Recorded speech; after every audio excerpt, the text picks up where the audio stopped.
please. Hello, I'm Alan SAVORY from Zimbabwe and also from Colorado. Je m'appelle Alain SAVORY. Je viens du Zimbabwe, mais également de Colorado, aux États-Unis. So why are you here today in this ranch? Well, I've been asked to come as part of a heifer project to look at the livestock situation in Senegal, and this is a very, very important visit. Donc j'ai été demandé par l'ONG Heifer, donc venir voir donc la situation du cheptel, donc dans le ranch, et donc c'est une visite très très importante pour nous. Comment il a trouvé le ranch? Est-ce que c'était dans un bon état ou bien comment il a trouvé aussi la végétation et aussi les animaux qui sont... So how did you find the ranch? Was it in good conditions? No, the ranch is in terrible condition, very bad degradation, but it's apparently said to be one of the best in central Senegal. But I was last year in your country 58 years ago in 1960, and then the condition of the land was very bad and people were up in the trees lopping branches to feed livestock, and now I come back nearly 60 years later and it's just worse, and that is very serious. Donc la situation est un peu terrible quand même. Donc il y a un état de dégradation très avancé. Bon, j'étais là il y a 58 ans de cela, en 1960. Et donc quand je suis venu, donc la situation était exactement très mauvaise. Donc je voyais des gens sur les arbres en train de couper les branches pour alimenter leurs animaux. Donc 60 ans après, je reviens et je trouve que la situation s'est empirée. Donc c'est un endroit qui devait être quand même un bon endroit, qui est au centre du Sénégal. Mais la situation quand même est un peu terrible quand même en matière de dégradation. Par rapport à son expérience et aussi son vécu, là où il est passé, il a dit qu'il est passé dans un pays africain. Qu'est-ce qu'ils ont déjà produit là-bas et ici, sur le terrain, qu'est-ce qu'ils comptent faire? So based on your experience, like in another country where you've been, like in Zimbabwe, so what are you planning to do in this country here? Well, as you've seen here, your government has tried many things. I'm sure the World Bank has. I'm sure USAID has. I'm sure many NGOs. I'm sure that they have poured billions of dollars into trying to help you over these nearly 60 years, and the situation is worse. Now, if you go to the United States, in America, where we also work, you will find land as bad as this in parts, even in national parks, and they do not know what to do. It is in every country. You can go to Australia, you can go to South Africa, you can go to Kenya, you can go to Botswana, you can go to Mexico, you can go to Argentina, you can go to Chile, you can go to Canada. All over we are seeing land degradation where livestock are running and where crops are not grown. And where crops is grown is only about 20% of the land. 80% of the land is wildlife, forestry, and livestock, and all over the world, in every country, we're seeing it deteriorating like you have here. Ok, donc je sais que le gouvernement a investi beaucoup de moyens et d'argent donc dans ce parc, de même que la Banque mondiale, l'USAID et d'autres ONG. Donc ils ont fait pas mal de choses donc, pour améliorer les conditions dans le ranch, mais la situation est toujours telle qu'elle est, donc la situation est toujours mauvaise. Bon, quand vous allez aux États-Unis également, vous pouvez trouver des terrains qui sont dans le même état que celui-là. Donc, que ce soit également dans d'autres pays, que ce soit au Botswana, que ce soit en Chili, en Mexique, en Argentine, au Kenya. Donc, dans beaucoup d'autres pays, donc, on peut trouver des terrains qui sont dans la même situation que celle-là. Donc, vous savez que, par exemple, il n'y a que 20% donc, des terres qui peuvent produire les pâturages. Donc tout le reste, les 80% qui reste, c'est plutôt donc, la vie sauvage ou bien des forêts, etc. Ou bien pour le bétail également. Donc, mais quand même, c'est une situation qu'on trouve dans beaucoup d'autres pays. Donc c'est pas seulement ici. Avec le manque de pâturage qui se fait actuellement dans la zone, est-ce que vous, en tant que technicien, vous êtes prêt à mener des études pour pouvoir diversifier ces cultures fourragères-là pour véritablement résoudre cette question, la sécurité alimentaire que souffrent vraiment les animaux? So with this situation of lack of grazing in this situation, as an expert, do you have any idea or any suggestion that you can do or bring in order to improve the condition and or in order to find a solution that can better the situation? Yes, very definitely. That's why we're here. We didn't come here to just talk about the problem. We came to talk about the solution to this. In these years that since I first came here, we have been trying everything, and we see in every country the same as I hear here, people blaming climate change. It's not caused by climate change. People blaming too many livestock. It's not caused by too many livestock. People blaming the rain for changing. The rain isn't changing. The effectiveness of the rain is changing. It's evaporating from bare ground. So in every country we see the wrong things being blamed. And what we have found, and we discovered this in about 1966 in Zimbabwe, is that the only thing that can correct this is the livestock. If this cannot be corrected with anything else. Okay. Exactement, c'est la raison pour laquelle on est là. On n'est pas là juste pour discuter, on est là donc pour essayer de voir, de trouver des solutions. Parce que d'après mon expérience, les années que j'ai passées donc quelque part dans le monde, donc dans beaucoup de pays où il y a la même situation, les gens ont tendance à blâmer les changements climatiques ou bien à blâmer donc le surpâturage ou bien la pluie. Bon, le manque de pluie. Bon, c'est vrai que la pluie n'a pas cette efficacité qu'elle avait avant, mais quand même tout ça n'est pas à l'origine donc de cette situation. Et on a pu trouver donc la cause en 1966 au Kenya. Donc, on s'est rendu compte que la raison principale c'est plutôt le bétail. La seule solution, donc, c'est le bétail. Donc, c'est le bétail, donc, la gestion du cheptel qui est la seule solution. L'animal est la solution. Donc, l'animal est la solution. Quand il est bien géré. Donc, quand il est bien utilisé, quand il est bien géré. So we will be talking about that solution with you. We're listening. We're hearing what people are saying, what you think. We're looking at your land, your livestock, and then we will be talking more with you, because it is just a people problem now. It is not a technical problem. The livestock can cure this. The livestock can get this back to grassland, perennial grassland, not annual grassland. But the people are going to have to do it by changing the way they manage the land and the livestock. Donc, nous allons discuter avec vous, nous allons vous écouter et nous allons donc trouver une solution donc, qui tourne autour donc, du cheptel, du bétail, parce que c'est la seule solution. Donc, avec la gestion, c'est la solution qui va nous permettre d'avoir donc une meilleure gestion du ranch, mais également donc avec la gestion intégrée avec tout le monde, nous allons essayer quand même de trouver une meilleure solution en vue d'améliorer donc la vie et les conditions dans le ranch. And that will involve teaching the people how to plan the timing, the days that the animals are on the land and the days they're off, not the numbers, the days. Et, donc toujours donc, en complétant la dernière partie de la dernière réponse, donc c'est avec cette collaboration qu'on va essayer d'avoir donc des plantes pas annuelles mais des plantes pluriannuelles, donc que les gens avec la coopération donc on va s'installer et excuse-moi. On va utiliser, on va former les gens sur comment utiliser le bétail, le temps. Et les jours qu'il faut utiliser, le nombre de jours qui est suffisant pour le bétail. Donc, et non pas le nombre de bétail. Les gens accusent le nombre de bétail, mais ce n'est pas le nombre de bétail, c'est le nombre de jours qu'il faut, number of days. Le nombre de jours dans l'année. Voilà, dans l'année que les gens doivent utiliser dans des endroits précis pour améliorer la qualité des sols. Just one. Yeah, it's like these animals are shaving the land every day. If I shave one side of my face, every day I shave it, no hair will grow. On this side it will grow like this. Where did all this hair go? Donc, les animaux sont en train de raser le terrain chaque jour.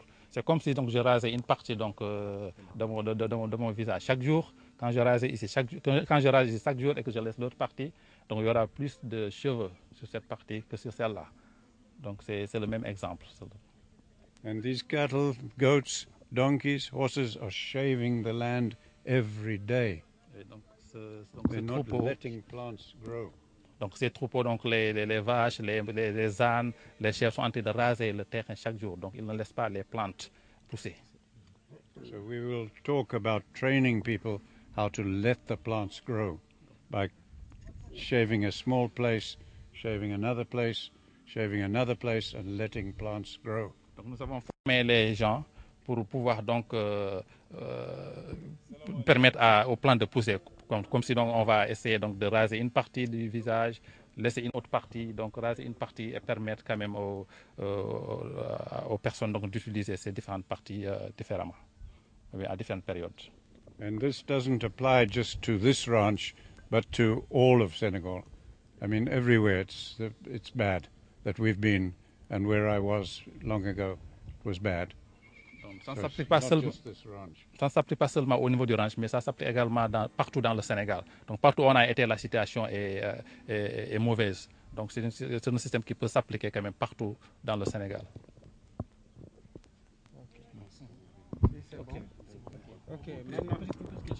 Small question. Well, the future of everybody in Senegal is going to depend on livestock. Because only a small part of your land can grow crops. Most of your land is livestock. So the future of everybody is going to depend on pastoralists and livestock. Okay, donc l'avenir de tout le Sénégal dépend du cheptel, dépend du bétail. Parce qu'il y a seulement une petite partie donc, des surfaces où on peut avoir des cultures.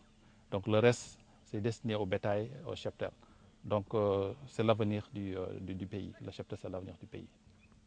J'ai dit que vous avez trouvé aujourd'hui le ranch clôturé. Le pouvoir public a commencé donc à réhabiliter le ranch avec des investissements très lourds.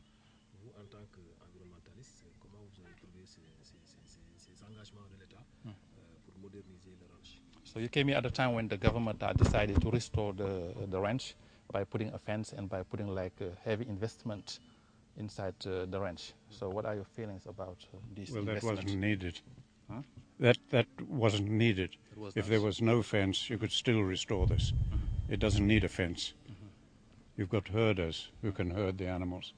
So the fence, it's there now, but it's not needed. Okay. Donc la clôture est là, mais ce n'était pas nécessaire. Donc, parce que ce dont on a besoin, c'est de l'eau et des éleveurs. Et puisqu'il y a des éleveurs, donc le mur pourrait ne pas être nécessaire. You need herders, donc nous avons besoin d'éleveurs, nous avons besoin de l'eau. You need cooperation and teamwork and people working together. Nous avons besoin d'une coopération qui permettra aux gens, aux équipes différentes équipes de travailler ensemble. And your government about. Et donc votre gouvernement et les ONG peuvent donc amener cela. But in the end, it's the people. Mais à la fin, ce sont les personnes qui sont les principaux concernés. Ok daa indi tubaab muy ñëw di wax yéen xamu leen lan moo ñu fi indi lii ñu fi indi mooy dañu bëggoon ñun ci Aminata Mbengue Ndiaye moo ñu yebal fii ndax xam ngeen ne dañu bëgg a defaraat ranch de Dolly waaye kii nga xam ne day liggéey ci àddina bi pour defaraat suuf ak moom dafa gëm ne doomu aadama ay nag béy ak xar ñoo ko mën a sowe ci àddina bi fépp fu muy dem ci àddina bi day liggéey ak nit ñi pour xool ndax naka la ñu mën a utiliser nag yi ba nga xam ni ñax dina ñëwaat nu mu war a ñëwaatee ndax nag boo ko bàyyee noonu rek te amul noo koy organiser xëy na pour ñax bi ñëwaat dafay xaw a nekk problème donc loolu moo tax moom xam-xamam bokk na ci ñi nga xam ne ñoo gën a xarañ ci àddina bi yee moo tax ñu indi ko fii pour mu ñëw moom ak équipe am ñu xool nan la ñu mën a def ñu ànd ak ñi nga xam ne ñooy gaynaak yi fii naka la ñu mën a xool naka la ñu mën a defaraatee yëf yi ndànk-ndànk xëy na nag yëpp mënul xëy suba sotti waaye naka lañu mën a fexe ba ñax boo ñëwee ñax di nga fekk fii ñaxu daaw wala daaw jekk xëy na loolu nag dañuy ut ay place yoo xam ne moom la ñu commencé expérience pour xool ndax ñax bi ni muy ñëwaatee parce que man dem naa ba dëkkam man gis naa lu mu def ah moom ànd ko ak gaynaak yu foofu léegi bu mu demoon nii la meloon waaye léegi boo demee mun na am ñax yu toll nii waaw ndax loolu noonu dafa am ay technique yu ñu koy defee loolu moo tax ñu indi ko fii mu ñëw xool mu ñëw jox ñu xalaatam waaye moom tamit wax na ne moom xalaatam rek doyul soxla na tam xalaatu nit yi parce que benn xalaat rek doyul ñu nga xam ni ñoo nekkoon fii depuis seen maam di sàmm di kii am nañu xel am nañu xalaat waaw waaye léegi dañu ñëw fii tey ñëw bu njëkk bi la xam naa dinañ amaat yeneen jotaay yu ñu ñëw toog ah Aminata Mbengue tam buñ ko joxee kii moom ñi nga xam ne ñoom ñooy njiitu éleveurs Sénégal yi dina toog wax ak ñoom balaa ñuy jël kayit yi ñu jébbal ko président Macky Sall waaw loolu ci tënk daal laa bëggoon a wax leen soo amee na am na kenn wala ñaar nit yu mun a jël kàddu bu gaaw rek ndax temps bi bariwul ah comme temps bi bariwul ku amoon ku bëgg a jël te wax benn kii rek lu gàtt ah waaw ndax ne dañuy dem quoi waaw dinañ dem dajewaat ak ñeneen gars yi ci dëkk ba Dolly ah comme yéen dañ leen fekk fii sur le terrain ak seen nag yi mënuñu ñëw wax film dem suñu yoon il faut ñuy bàyyi leen kaddu min calmini on gorfo ɓeɗo hoɓɓe ɓe gimmi ko caggal leydi oɗo gorko mawɗo ko kam hombo jeeya e aduna he ɓurɓe andude affaire lakade e nder garal maɓɓe ga laamu Sénégal ministre élevage neliɓe ga ɓe gari ga ɓe garde inspecteur élevage joguiɗo département o e directeur rancho e enen aynaɓe hoɓe gara hoɓe jurno ladde nde holno nde wayi holko manki ɗo holko foti hen fewnitede joni noon nde ɓe gari nde ɓe mbi ɗe balɗe tati fof hoɓe ɗo e nder ranché hande no pini mbiɓe jiiɗi nadde nder ladde carambeji he ɓe gara ha ɓe jotto ɗo e forage par ce que ɗo ɓurno won ladde sukkode kono hande de min ndewi ɗo ladde nde ne yakki gorko mawɗo noon wonko haali o wi wonde no arin ɗo ko ɓooyi duuɓi ma wona duuɓi 50 ladde nde ne yooɗi hina moƴƴi ina heewi ɗo yeehe leyɗele Afrique kono feerayide lekki taƴete ne weeɗe nagge ne ñaama kono ɗo o yii ɗum ɗo e Sénégal wonko ɗum notitino wonko ɗum foti en jertini enen koye men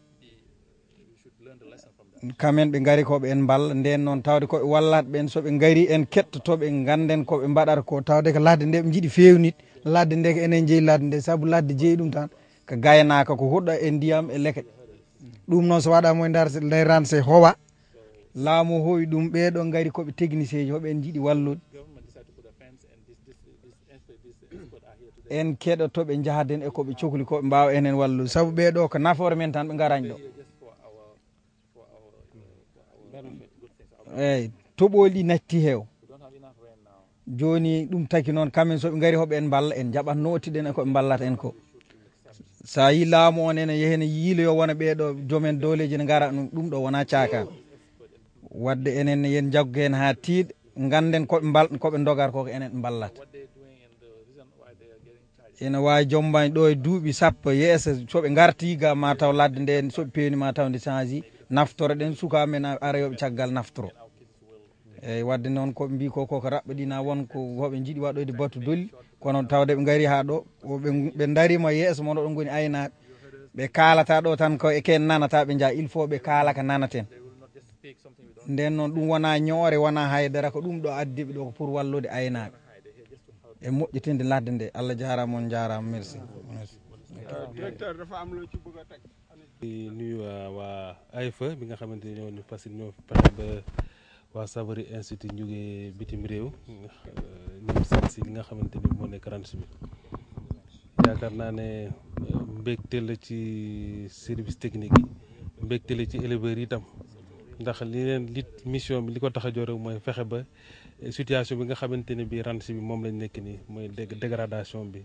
ñàkkam ñax ak espèces yi nga xamante ni bi xeetu ñax yi nga xam ne ñoo fi nekkoon te nekkatuñ fi ñu seet nan lañ mën a fexe ci ay pexe ci ay technique mais ci aussi ci kaw ndimbalu jàppalante acteurs yi nga xam ne ñoo fi nekk mooy éleveurs yi nga xam ne ñoo fi nekk nan lañ mën a fexe ba dundalaat loolu ba nga xam ne jafe-jafe yi nga xamante ne bi nekk na mooy jafe-jafe xont jafe-jafe dund ñu fexe ba kii ko am nañ ci yaakaar parce que liir nañ ci ay téere gis ci ay film vraiment liggéey bi nga xamante ne bi waa SAVORY Institute def nañ ko ci yeneen réewu Afrique yi vraiment moo tax ñun du ñuy sonn di taay di leen accompagner di leen déglu di ànd ak yéen en tout cas pour liggéey bi mën a jëm kanam loolu lépp nag bu mënee nekk vraiment ci ndimbalu AIFA bi nga xamante ni moo mën a jokkalaan moo fexe ba jokkalante bi entre état du Sénégal ak SAVORY Institute donc ñu leen di gërëm bu baax leen sant yaakaar naa ñëpp nañ ci jàpp rek incha allahu rabbi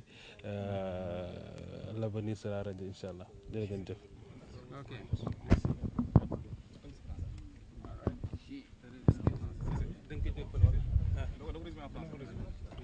En France. Voilà, donc aujourd'hui nous sommes au niveau du ranch de Dolly, accompagné de l'équipe de AFE, des savants, des sommités, en tout cas de grands techniciens spécialistes de l'environnement, de SAVORY Institute. Donc ils sont venus, je pense c'est la deuxième ou bien la troisième fois qu'ils viennent au niveau des ranchs, sous la demande en tout cas des autorités de l'État, à savoir M. le Président de la République. Alors, donc, l'objet de cette mission de prospection est de voir, discuter avec les acteurs à la base, les éleveurs, les techniciens. Ils ont commencé par les autorités administratives au niveau de Linguère, donc pour échanger comment faire pour réhabiliter, en tout cas la biodiversité, en tout cas les pâturages, l'environnement au niveau du ranch, parce qu'il y a une situation de dégradation qui est un peu avancée. Donc, avec l'expertise qu'on leur connaît, avec leur équipe technique, je pense qu'avec l'appui des services techniques et la collaboration des acteurs qui sont au niveau des ranchs, les éleveurs et tout, je pense que des solutions seront trouvées pour améliorer en tout cas la situation au niveau des ranchs. Donc c'est un plaisir pour nous en tout cas de les accueillir ici, de les accompagner pour leur faciliter en tout cas leur mission. Donc cela aussi, ça a pu être à cause de la collaboration, de l'appui de AIFE, parce que nous, on ne connaissait pas SAVORY Institute. Donc c'est par l'intermédiation de AIFE donc, que M. Alain SAVORY est venu. Donc nous profitons de l'occasion pour en tout cas remercier et féliciter en tout cas l'équipe de AIFE qui a donc collaboré et facilité cette mission. Merci.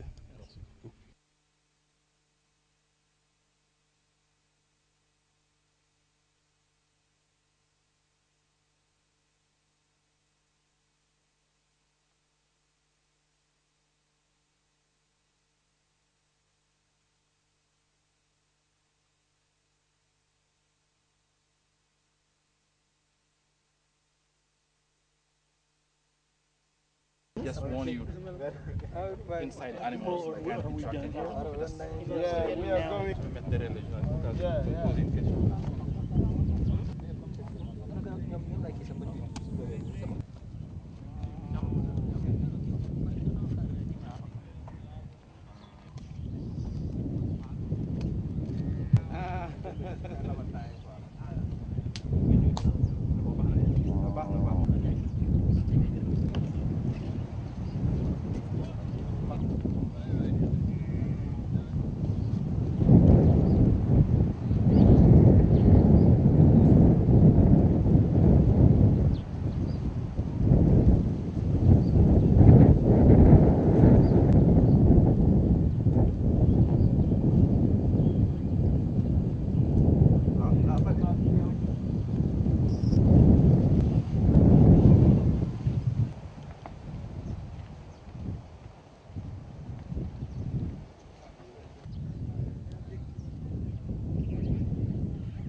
non wona noon de foti wa ni poɗɗon waɗ leesa weer dañuy ñëw non non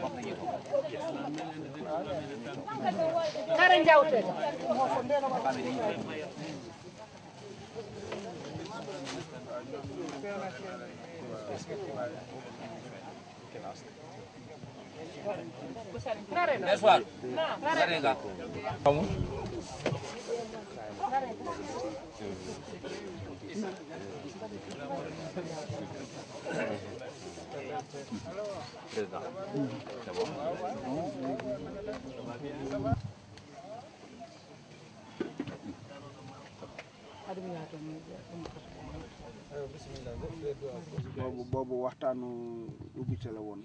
Just an opening discussion. léegi yéen xamoon ngeen suñuy tànk. So you know the reason why we're here. xanaa ñu baamtuwaat ko tuuti rek. We'll still repeat. dañu ñëw fii ndax bi ñuy dajee ak njiitu réew mi daf ñu doon wax ni moom dafa am yéene ci ranch bi. So we came back here because when we met with the president of the republic, he was saying that he has a big project, like a big vision for this ranch. léegi nag waaye ñun dañu am ay xarit yoo xam ne dañuy liggéey ci wàllu nu ñuy dekkalee suuf ak nu ñuy fexe ba nga xam ni jur gi dina mun a am njëriñ ci suuf si dekki am njëriñ ci jur gi. But we have some friends whose work is just to help restore the land in order to have better livestock and allow people to live, to benefit better from this livestock and from the loolu land. moo taxoon ñu àndoon ak ñoom tey fii. That's why we came with these friends of ours today. waaw ñëw ñu fii nag pour diggaate. We didn't come here to promise. dañu ñëw fii pour ñoom xool lan mooy situation bi. They just came to see first what is the situation. bu nu paree ñu jébbal ministère Aminata Mbengue Ndiaye ñu jox ko ñoom seen rapport. And after that they will give their report to the Ministry of Livestock, Aminata Mbengue Ndiaye. kooku nag moom moo war a am pour waxtaan ak président ñoom lan la ñu fas yéene. It's up to the minister to talk with the president about what they want to do. parce que ñoom ñooy kilifa yi. They are the authorities. waaw ñoom ñoo am yore baat.